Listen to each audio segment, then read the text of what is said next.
Hello दोस्तों, नमस्कार। General science study one पे आप सभी का फिर से स्वागत है। दोस्तों, जैसा कि आज की वीडियो सामान्य हिंदी जो कि यूपी RO MCQ टेस्ट है, जो कि इसमें आपके टॉपिक है भाषा विज्ञान, रस, अलंकार और छंद से संबंधित बहुत ही इंपॉर्टेंट प्रश्न है। इसमें पहला प्रश्न है दोस्तों, भाषा का कौन सा कौशल सबसे पहले बच्चा सीखता है?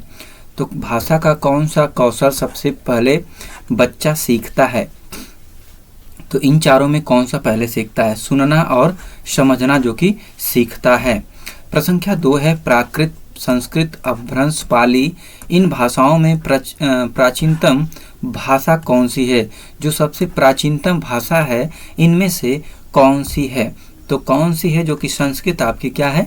भाषा प्राचीनतम है। प्रश्न संख्या आपका 3 है, संथाली भाषा किस भाषा परिवार से संबंधित है? जो संथाली भाषा है किस भाषा परिवार से संबंधित है? तो किस भाषा परिवार से जो आपका संबंधित है? ऑस्ट्रिक परिवार से संबंधित है। प्रश्न संख्या 4 है, लिपि किसे कहते हैं? लिपि किसे कहते हैं? तो कहते हैं किसे दोस्तों? जो कि आपका इनमें कौन सा सही है? लिखित ध्वनि संकेतों को। लिखित ध्वनि संकेतों को क्या कहते हैं? लिपि कहते हैं। प्रश्न संख्या आपका 5 है, नागरी लिपि को दक्षिण में क्या कहा जाता है? नागरी लिपि को दक्षिण में क्या कहा जाता है? तो इनमें से इन 4 विकल्प में से कौन सा नाम दिया जाता है? तो नंदी नागरी कहा जाता है। क्या? नंदी नागरी कहा जाता है। प्रश्न संख्या आपका 6 है, किस तिथि को भारत के संविधान में हिंदी को भारत की राजभाषा की मान्यता प्रदान की गई? जो कि भारत की राजभाषा की मान्यता प्रदान की गई हिंदी को, तो कब की गई है? इनमें से जो कि 14 सितंबर 1949 में की गई मान्यता। प्रश्न संख्या आपका 7 है, कौन सी भाषा देवनागरी लिपि में लिखी जाती है? कौन सी भाषा जो देवनागरी लिपि में लिखी जाती है? तो इनमें से कौन सी है? जो कि आपकी मराठी। कौन सी भाषा देवनागरी लिपि में लिखी जाती है? जो कि मराठी आपका सही है। प्रश्न संख्या आपका 8 है, देवनागरी लिपि मूलतः क्या है? देवनागरी लिपि मूलतः क्या है? इनमें से कौन सा जो कि आपका सही है? अक्षरात्मक जो कि आपका सही है। प्रश्न संख्या 9 है, टकसाली भाषा कहते हैं। जो टकसाली भाषा है कहते हैं तो किसे कहते हैं? इनमें से आपका कौन सा जो कि सही है? परिनिष्ठित भाषा को। किसको? परिनिष्ठित भाषा को टकसाली भाषा कहते हैं। प्रश्न संख्या आपका 10 है, आधुनिक भाषा विज्ञान का जनक कौन है? आधुनिक जो भाषा विज्ञान का जनक इनमें से कौन सा है? कौन है दोस्तों? इनमें से जो कि श्योर आपका जो कि सही है। प्रश्न संख्या आपका 11 है, हिंदी भाषा कौन सी लिपि में लिखते हैं? हिंदी भाषा कौन सी लिपि में लिखते हैं? कौन सी लिपि में लिखते हैं दोस्तों? जो कि आपका देवनागरी लिपि में लिखते हैं। प्रश्न संख्या 12 है, अपभ्रंश भाषा किस परिवार की भाषा है? जो अपभ्रंश भाषा है किस परिवार की भाषा है? इन चारों में से किस परिवार की जो कि आपकी भाषा है दोस्तों? जो कि इनमें से आपका आर्य परिवार की जो कि भाषा है। प्रश्न संख्या आपका 13 है, करुण रस का अस्थायी भाव है। जो करुण रस का अस्थायी भाव इनमें से कौन सा सही है? तो कौन सा सही है दोस्तों? जो कि आपका शोक आपका सही है। प्रश्न संख्या 14 है, अब लौ नसानी अब न नसै हो। इसमें कौन सा रस है? अब इनमें कौन सा रस है? तो कौन सा रस है दोस्तों? जो कि आपका शांत रस है। कौन सा? शांत रस है इसमें। प्रश्न संख्या 15 है, किस रस को सभी रसों का अधिपति माना जाता है? किस रस को सभी रसों का अधिपति माना जाता है? तो इनमें से कौन सा सही है?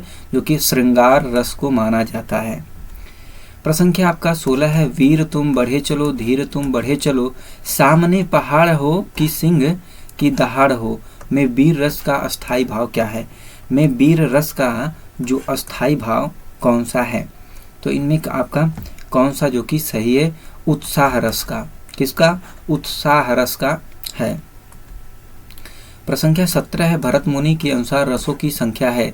जो भरत मुनि हैं उनके अनुसार रसों की संख्या है तो कितनी है दोस्तों? इनमें से जो कि 8 है। कितनी है? 8 है। प्रश्न संख्या आपका 18 है, अनुभाव के 2 भेद होते हैं। किसके अनुभाव के दो भेद होते हैं, कौन कौन से हैं? तो इनमें से आपका कौन सा सही है?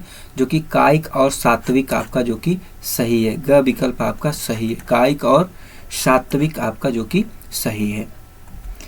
प्रश्न संख्या 19 है, श्रृंगार रस की अस्थाई भाव है। श्रृंगार रस का अस्थाई भाव है, इनमें से कौन सा है?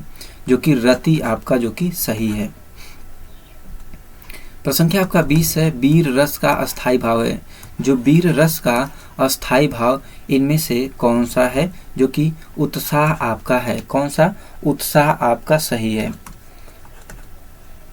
प्रश्न संख्या 21 है, अस्थाई भाव के उद्बोधन के कारणों को क्या कहते हैं?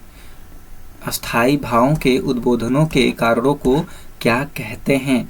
तो इनमें से क्या कहते हैं दोस्तों? जो कि आपका विभाव कहते हैं। क्या कहते हैं? विभाव कहते हैं। प्रश्न संख्या 22 है, आगे नदियां हैं बड़ी अपार में कौन सा है? कौन सा रस है? इनमें से आपका कौन सा जो कि सही है?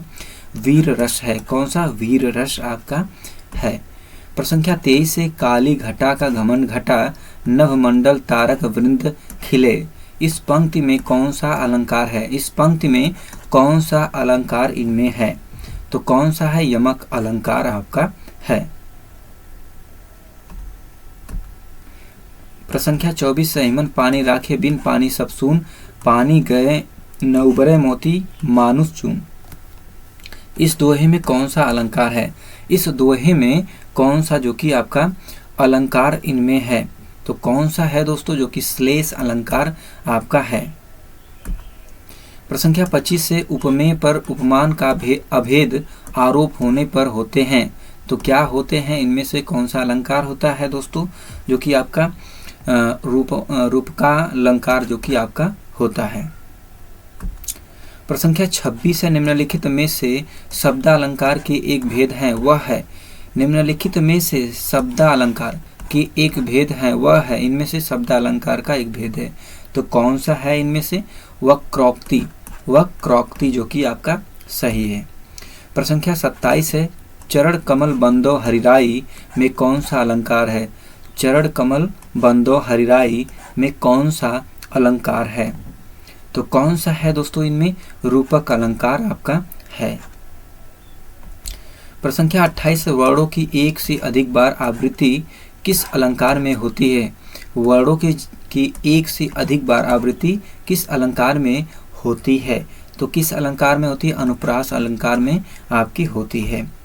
प्रश्न संख्या 29 से, श्लेष अलंकार होता है। जो श्लेष अलंकार है वह होता है, इनमें से कौन सा होता है? जो कि शब्दालंकार आपका होता है। प्रश्न संख्या 30 है, विप्सा अलंकार को दूसरे किस नाम से जाना जाता है? जो विप्सा अलंकार है उसे और एक दूसरे नाम से जाना जाता है, तो किस नाम से जाना जाता है दोस्तों? जो कि आपका इनमें आपका पुनरुक्ति प्रकाश अलंकार, पुनरुक्ति प्रकाश अलंकार के नाम से जाना जाता है। प्रश्न संख्या 31 है, पीपर पात सरिस मंडोला। पीपर पात सरिस मंडोला, इनमें कौन सा अलंकार है? इनमें कौन सा जो कि अलंकार है दोस्तों? जो कि उपमा अलंकार आपका है। प्रश्न संख्या 32 है, सजना है मुझे सजना के लिए। सजना है मुझे सजना के लिए में किस अलंकार का प्रयोग हुआ है? तो इसमें दोस्तों किस प्रकार का अलंकार का प्रयोग हुआ है? जो कि यमक अलंकार का प्रयोग हुआ है। प्रश्न संख्या आपका 33, छंदों की गणना किससे की जाती है? जो छंदों की गणना है किससे की जाती है? तो किससे की जाती है? इनमें से आपका जो कि वर्ण और मात्रा के अनुसार की जाती है। प्रश्न संख्या 34 है, बरवय छंद है। जो बरवय छंद है वह कौन सा इसमें आपका है? तो कौन सा है इसमें आपका? अर्धसम मात्रिक है। क्या है? अर्धसम मात्रिक है।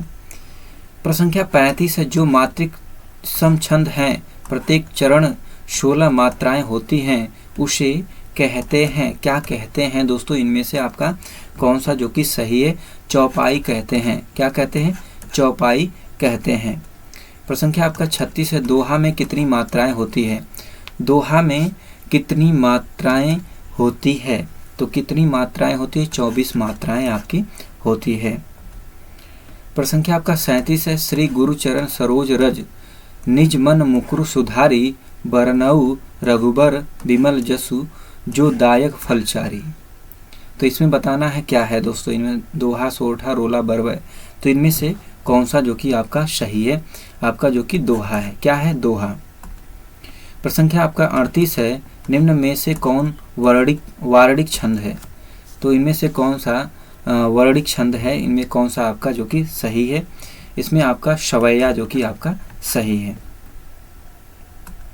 प्रश्न संख्या 39 है, कुंडलियां छंद किन दो छंदों के योग से बनता है? जो कुंडलियां हैं छंद किन दो छंदों के योग से बनता है? तो किससे किससे मिलकर बनता है दोस्तों? जो कि दोहा और रोला से मिलकर बनता है, योग से बनता है। प्रश्न संख्या आपका 40 है, छंदानुशासन के रचयिता कौन है? तो इनमें से कौन है रचयिता दोस्तों? जो कि हेमचंद आपके हैं। तो दोस्तों ये रहे 40 मॉक टेस्ट आपके, बहुत ही इंपॉर्टेंट, जो कि प्रैक्टिस सेट आपका 8वां था। तो इस 40 क्वेश्चन में दोस्तों आपके कितने सही हुए कमेंट बॉक्स में ज़रूर बताएं। नेक्स्ट वीडियो में फिर मिलते हैं, तब तक के लिए धन्यवाद। जय हिंद दोस्तों।